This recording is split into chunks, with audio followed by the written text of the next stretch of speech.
नमस्कार, स्वागत है साहित्यिक झरोखा चैनल पर। आज हम करेंगे हिंदी विषय के महत्वपूर्ण प्रश्न। ये प्रश्न यूजीसी, नेट और पीजीटी हिंदी के लिए बहुत ही महत्वपूर्ण है। तो आइए देखते हैं। सबसे पहला प्रश्न है, आवारा मसीहा किस साहित्यकार की औपन्यासिक जीवनी है? यानी किस साहित्यकार के जीवन को आधार बनाकर ये जीवनी लिखी गई है? तो ये शरत चंद्र के जीवन को आधार बनाकर ये जीवनी लिखी गई है। इसके जो रचयिता हैं वो है विष्णु प्रभाकर। ये आपको ध्यान में रखना है कि ये विष्णु प्रभाकर के द्वारा लिखी गई जीवनी है और इसका रचना काल है 1974 ईस्वी। 1974 ईस्वी में विष्णु प्रभाकर ने शरत चंद्र के जीवन को आधार बनाकर आवारा मसीहा नामक जीवनी की रचना की थी।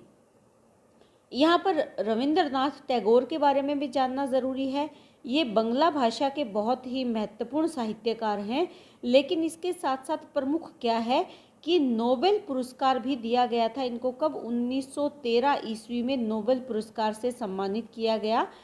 इसके साथ ही ये एकमात्र ऐसे भारतीय हैं जिनके द्वारा लिखे गए 2 राष्ट्रीय गान अलग अलग देशों में, यानी एक राष्ट्रीय गान जो है वो भारत में जो हम जनगण मन गाते हैं, और दूसरा जो राष्ट्रीय गान है ये बांग्लादेश का राष्ट्रीय गान है, बांग्लादेश का। तो बांग्लादेश में जो राष्ट्रीय गान है वो भी रविंद्रनाथ टैगोर के द्वारा लिखा गया है, और जो भारत का राष्ट्रीय गान है वो भी रविंद्रनाथ टैगोर के द्वारा ही लिखा गया है। अगला प्रश्न है, निम्नलिखित विचारधाराओं को उनसे संबद्ध लेखकों से सुमेलित कीजिए। विचारधारा कौन सी है? मार्क्सवाद है, अस्तित्ववाद है, मनोविश्लेषणवाद है और उत्तर आधुनिकतावाद। इनके जो विशेष क्या हमें देखना है, इनसे संबद्ध लेखक हमें ढूंढने हैं।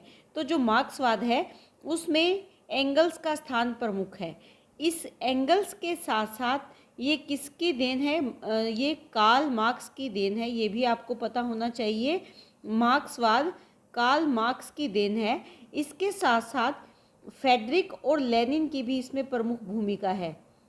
फ्रेडरिक और लेनिन, ये चारों ही मार्क्सवाद के प्रमुख लेखकों में शामिल हैं। उसके बाद आता है अस्तित्ववाद। यूरोप में बहुत ही समृद्ध ये विचारधारा रही, और इसमें काफका के साथ अगर देखें तो ज्यां पाल सार्त्र, इसके साथ साथ अल्बर्ट और बर्गमन, ये नाम इसमें प्रमुखता से लिए जा सकते हैं। मनोविश्लेषणवाद साइकोलॉजी में आपने पढ़ी भी होगी। युंग इसमें प्रमुख स्थान रखते हैं, लेकिन इसके साथ साथ इसके प्रवर्तक कौन है? फ्रायड। ये सब जानते होंगे आप, फ्रायड हैं इसके प्रवर्तक। लेकिन आजकल जो प्रश्नों में पूछा जाता है वो उनके बारे में नहीं पूछा जाता जो बहुत ज़्यादा प्रसिद्ध हैं या जिन उनके प्रवर्तक हैं, बल्कि उनसे जुड़े हुए अन्य लेखकों या अन्य उन विचारकों के बारे में पूछा जाता है। तो यहाँ पर सबसे युंग के साथ, युंग का पूरा नाम, युंग के साथ अगर देखें फ्रायड के साथ क्या है? एडलर। और भारत में देखें तो ईला चंद्र जोशी इस विचारधारा से प्रभावित है। ईला चंद्र जोशी, इसके साथ जैनेन्द्र भी इससे प्रभावित हैं, और अज्ञे, ये भारतीय या हिंदी साहित्यकार हैं जो मनोविश्लेषणवाद से प्रभावित है। उसके बाद अगर बात करें उत्तर आधुनिकता की, देखिए एक सांस्कृतिक आंदोलन था, यानी अपनी संस्कृति के प्रति विचार थे। इसमें रोला बार्थ का नाम प्रमुखता से लिया जा सकता है, लेकिन इसके साथ साथ देरिदा, लंका, फूको, इनका नाम भी प्रमुखता से लिया जा सकता है। लेकिन यहाँ पर ध्यान देने योग्य ये भी है कि उत्तर आधुनिकता के जो जनक है वो टाइनबी थे, आर्नाल्ड टाइनबी। ये भी आपको याद में रखना है, आर्नाल्ड टाइनबी, ये इसके जनक माने जाते हैं। तो यहाँ पर देखा कि मार्क्सवादी विचारधारा के जो यहाँ पर हमें सुमेल करने हैं वो एंगल्स हैं, लेकिन इसके साथ साथ कार्ल मार्क्स इसके प्रवर्तक है। फ्रेडरिक और लेनिन का नाम प्रमुखता से मार्क्सवाद के साथ लिया जा सकता है। अस्तित्ववाद के प्रमुख विचारक काफका हैं। इसके साथ साथ ज्यां पाल सार्त्र है, अल्बर्ट और बर्गमन है। इसके साथ मनोविश्लेषणवाद की अगर बात करें तो युंग है, युंग के साथ फ्रायड, एडलर, ये पाश्चात्य विचारक हैं। भारतीय विचारकों में देखें तो ईलाचंद्र जोशी, जैनेन्द्र और अज्ञे, ये साहित्यकार हैं जो इनसे प्रभावित है, यानी मनोविश्लेषणवाद से प्रभावित हैं। उत्तर आधुनिकतावाद की अगर बात करें तो इसके जो जनक है वो अर्नाल्ड टाइनबी है, लेकिन रोला बार्थ, देरिदा, लंका और फूको का नाम प्रमुखता से लिया जा सकता है। अगला प्रश्न है, दलित जीवन पर आधारित उपन्यास है धरती धन ने अपना, ठीकरे की मंगनी, कठ गुलाब और यथा प्रस्तावित। इसमें जो हमारा आंसर है वो धरती धन ने अपना और यथा प्रस्तावित उपन्यास हैं जो इस प्रश्न का आंसर हैं।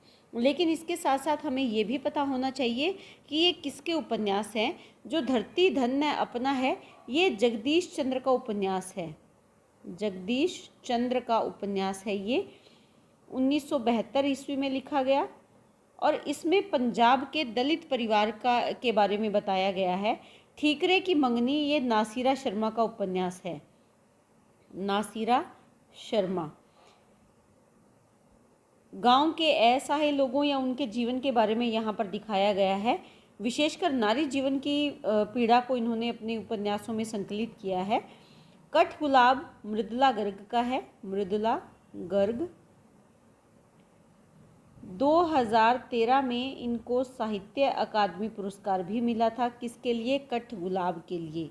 ये भी आपको ध्यान में रखना है, साहित्य अकादमी पुरस्कार दिया गया था किसके लिए? कठ गुलाब के लिए। कब दिया गया? 2013 में। किसको? मृदुला गर्ग को। यथा प्रस्तावित की अगर बात करें तो ये गिरिराज किशोर का उपन्यास है, गिरिराज किशोर का ये उपन्यास है और ये भी दलित जीवन पर आधारित है। निम्न वर्ग की पीड़ा को इन्होंने अपने इस उपन्यास में संकलित किया है। तो इसलिए हमारा यहाँ पर आंसर क्या है? धरती धन ने अपना और यथा प्रस्तावित। धरती धन ने अपना जगदीश चंद्र का उपन्यास है, ठीकरे की मंगनी नासिरा शर्मा का, कठ गुलाब मृदुला गर्ग का है और यथा प्रस्तावित गिरिराज किशोर का उपन्यास है। जमीन पक रही है किसका कविता संग्रह है?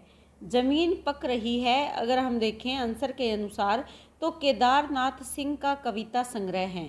अब यहाँ पर ये भी जान लेते हैं, क्योंकि ये सभी आधुनिक काल के लेखक हैं तो इनके जन्म के बारे में जान लेते हैं। नागार्जुन का जन्म अगर देखें तो 1911 में और मृत्यु 1998 ईस्वी में हुई। नरेश मेहता की अगर बात करें तो 1922 से 2000 तक। उसके पश्चात केदारनाथ अग्रवाल की अगर बात करें तो 1911 से 2000 तक। और केदारनाथ सिंह की बात करें तो 1934 से 2018 तक। ये इनके लिए एक विशेष बात और भी है कि जो अज्ञे जी ने तीसरा सप्तक निकाला था, या अज्ञे जी ने जो सप्तक परंपरा प्रारंभ की थी उसमें तीसरा सप्तक में ये एक महत्वपूर्ण लेखक के रूप में इन्होंने अपना योगदान दिया है। यानी जो सप्तक परंपरा है उसमें तीसरे सप्तक के ये महत्वपूर्ण लेखक रहे हैं। उसमें 7 थे जिनमें से ये भी एक माने गए हैं, या एक ये भी हैं जिन्होंने उसमें योगदान दिया है। तो यहाँ पर अगर क्रम के अनुसार देखें तो हम देख सकते हैं कि नागार्जुन है, केदारनाथ अग्रवाल है, उसके बाद नरेश मेहता और उसके बाद केदारनाथ सिंह है। तो क्रमानुसार अगर जीवन काल के अनुसार अगर लगाने के लिए प्रश्न आता है तो इससे भी आप आसानी से कर पाएंगे। इस प्रश्न में हमें बताना है हिंदी के यात्रा वृत्तांत, यानी यात्रा का वर्णन किया है किसमें? देखिए, याद हो कि न याद हो, किसका है ये? काशीनाथ सिंह का है ये, काशीनाथ सिंह। और क्या है ये? संस्मरण है, संस्मरण, काशीनाथ सिंह का संस्मरण है। अरे यायावर रहेगा याद, आज्ञा जी का है। आखिरी चट्टान तक, ये मोहन राकेश का, मोहन राकेश।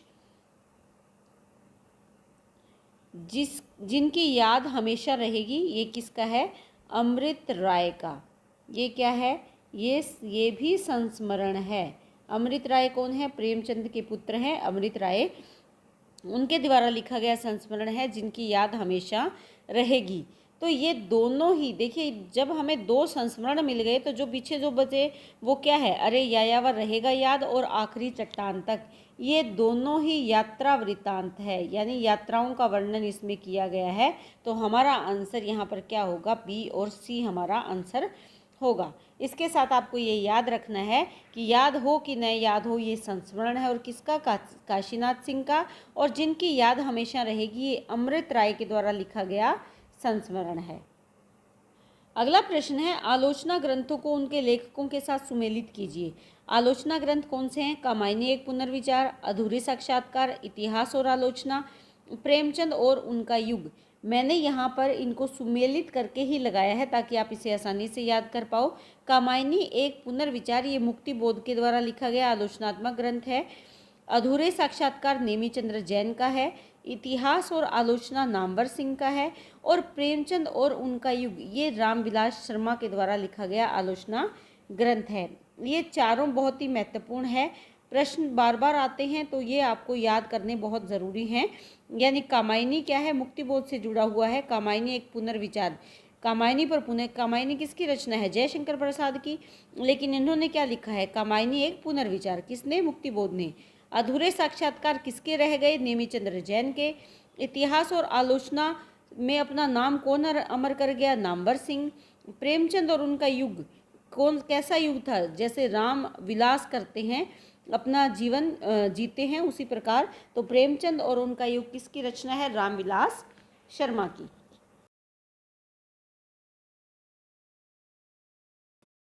अगला हमारा प्रश्न है, विदेशी परिवेश पर आधारित उपन्यास नहीं है। हमें नहीं का ध्यान में रखना है।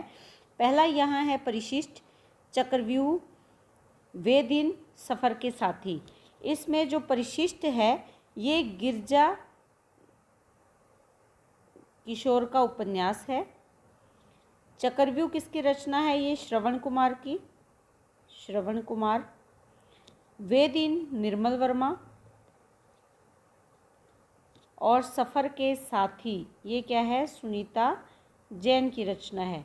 देखिए नाम से स्पष्ट हो रहा है, वे दिन, सफ़र के साथी, यानी ये दोनों या हमें ऐसे लगता है कि ये विदेशी परिवेश पर आधारित उपन्यास हैं, लेकिन हमें क्या ढूंढना है? नहीं है। तो यहाँ पर परिशिष्ट और चक्रव्यूह ये दोनों ही ऐसे उपन्यास हैं जो विदेशी परिवेश पर आधारित नहीं है। तो हमारा यहाँ पर आंसर क्या रहेगा? ए और बी जो ऑप्शन रहेगा वही हमारा उत्तर होगा। लेकिन इसके साथ आपको ध्यान देना है कि परिशिष्ट गिरजा किशोर की रचना है, चक्रव्यूह श्रवण कुमार की, वे दिन निर्मल वर्मा की, और सफ़र के साथी सुनीता जैन की रचना है।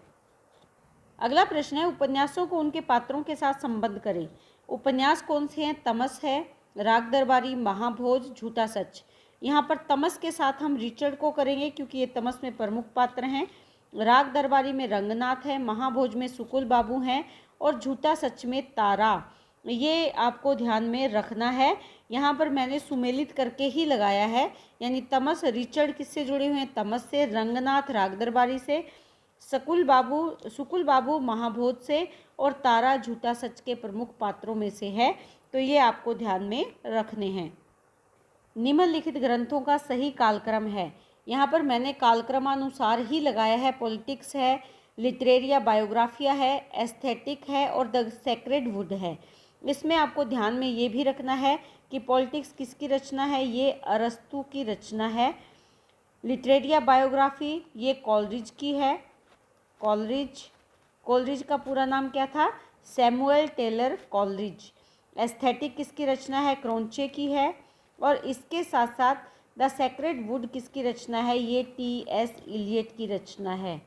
टी.एस. इलियट, ये आपको ध्यान में रखना है। और ये क्रमानुसार यहाँ पर लगाई हुई है, तो आप इसी क्रम में इनको याद करें। लेकिन इसके साथ ये ध्यान में रखें कि पॉलिटिक्स अरस्तु की है, लिटरेरिया बायोग्राफिया कॉलरिज की है, एस्थेटिक क्रोंचे की, और the sacred wood T S. Eliot की महत्वपूर्ण रचना है। आज का हमारा अंतिम प्रश्न है कि जयशंकर प्रसाद द्वारा रचित काव्य है। हमें काव्य ढूंढना है। देखिए तितली, उर्वशी, इरावती और झरना। इसमें अगर देखें उर्वशी चंपू काव्य है और झरना इनकी पहली छायावादी कृति मानी गई है, तो ये दोनों ही काव्य के अंतर्गत आते हैं। तितली और इरावती इनके उपन्यास हैं। जयशंकर प्रसाद के तितली और इरावती जयशंकर प्रसाद के उपन्यास हैं, और उर्वशी और झरना इनकी काव्य रचनाएं हैं। तो यहाँ पर आंसर कौन सा सही होगा? जिसमें उर्वशी यानी बी और डी ऑप्शन होगा, वही आंसर आपका सही होगा। तो ये आज के हमारे प्रश्न थे। उम्मीद करती हूँ कि ये प्रश्न आपके लिए उपयोगी सिद्ध होंगे। बहुत बहुत धन्यवाद।